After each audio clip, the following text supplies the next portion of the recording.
Good day and welcome to SCO BRICS Insight. In the run-up to the BRICS summit in Johannesburg in August, there was a huge amount of speculation regarding whether BRICS would announce a gold-backed currency. Well, the summit came and went, and there was no announcement about a gold-backed currency. And I think that the reasons behind that are far too numerous to mention, but we'll mention just a few. If you set up a gold-backed currency, you're effectively tying the currency to the dollar, because currently gold is priced in dollars like many other commodities, and that really was the main non-starter. The main problem for the countries of the BRICS is not having their own currency. It's a matter of being able to trade in their own currencies. I mean, currently, the payment system for international trade is dominated by SWIFT, which is the Society for Worldwide Interbank Financial Telecommunications, which is effectively a messaging system where money is sent by electronic, it used to be telecommunications, now obviously more internet based, but it's still an electronic messaging system. Now, for the BRICS, the major challenge is to set up a payment system that will allow the countries of the BRICS to trade in their own currencies using a specific system. Now, in January, Russia takes over the chairmanship of BRICS and will be hosting the BRICS summit in Kazan next year. Now, according to Anton Sulianov, the finance minister of Russia, one of the major things on the agenda is about setting up a payment system for the BRICS that will allow the countries of the BRICS to trade with each other using their own currencies. Now, this is not something new. I mean, currently around 90% of the trade between Russia and China, for example, is done either in rubles or yuan. Saudi Arabia currently trades with China in yuan.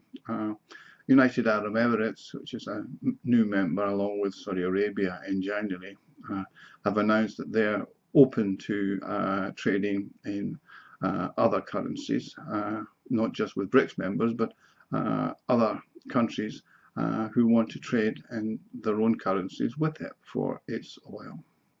So the momentum is going, and one of the reasons behind that, obviously, is the SWIFT.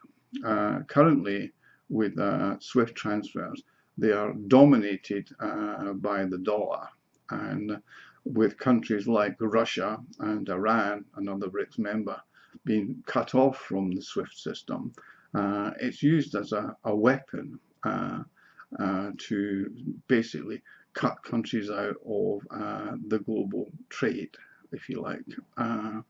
So how will this payment system work? Well, very similar to SWIFT if they look at it. Given the latest technology, it shouldn't be that complicated to be able to set up a system that suits each of the countries. I mean, given the fact that they're all trading with each other all the time, the Russia, China, Saudi Arabia, China, Brazil, Russia, etc. They're managing quite well at the moment with an informal arrangement for trading in their own currencies. So it's just a matter of finding the correct format for the ability to do it. Now, the gold situation is obviously quite interesting because Russia and China are two of the world's largest gold producers. In fact, they're ranked number 1 and 2. China first, Russia second, and Russia is about to overtake China in gold production. But both have substantial gold reserves. So technically they could do it, but I think they used their gold reserves more as a backstop against being cut out of a financial system where they can use gold. I mean, everybody knows that gold is totally liquid and can't be confiscated. You can basically, if it's you have it, you can trade it with anybody you like, from gold coins to large bullion bars. Now, Russia has around 2,200 tons of gold, which is valued at around $150 billion.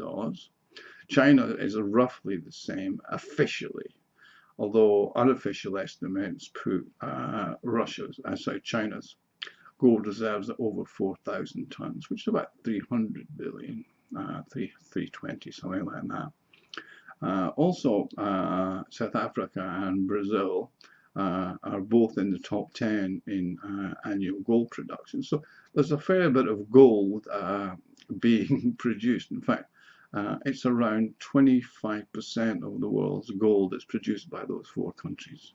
So there is a fair amount of gold around should they wish to put a gold peg, if you like. But as I mentioned, pegging it to the dollar is not a great idea. So they've got to find a way around commodities that are tied to the dollar, and why not tie them to their own currencies and trade the value of their commodity to the value of their own currency and use it around that way. So we shall see.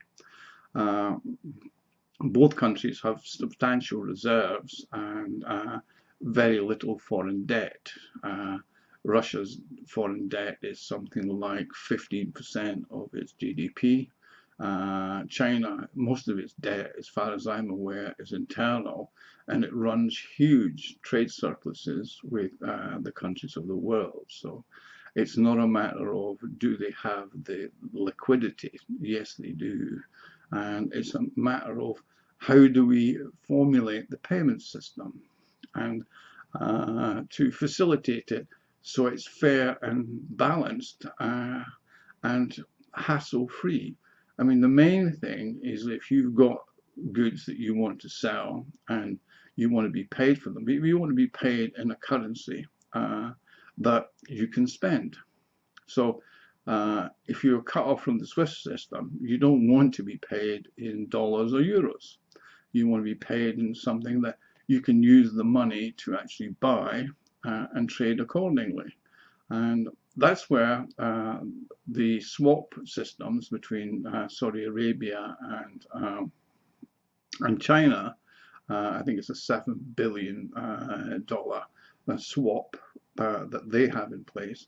I know that the trade between Russia and China is around 60-40 in Russia's favor because of the commodity sales that it sends to China and the goods that it gets back.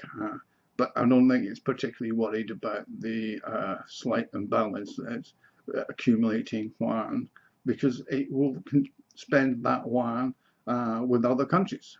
So other countries will be happy to accept yuan from Russia in exchange for goods that they're getting, because they're obviously trading with China too. So it's a good way of getting that started by using each other's currencies to trade with each other and using third-party currencies of friendly members of BRICS to do so.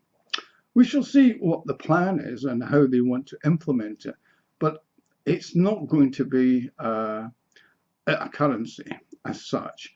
I think it's very much going to be something that's a similar system to SWIFT. Bear in mind that SWIFT took years to fully develop and from a simple telex messaging system to now it's fully electronic. So we'll see. Given the technology, it shouldn't be that difficult. Anyway, that's what I think is going to happen. And if you agree with me, click on the link, subscribe, and like the program. And go to our website where we have articles every day, SCO BRICS Insight, where we look in detail at everything that's going on in the world of the BRICS, and I look forward to seeing you again soon.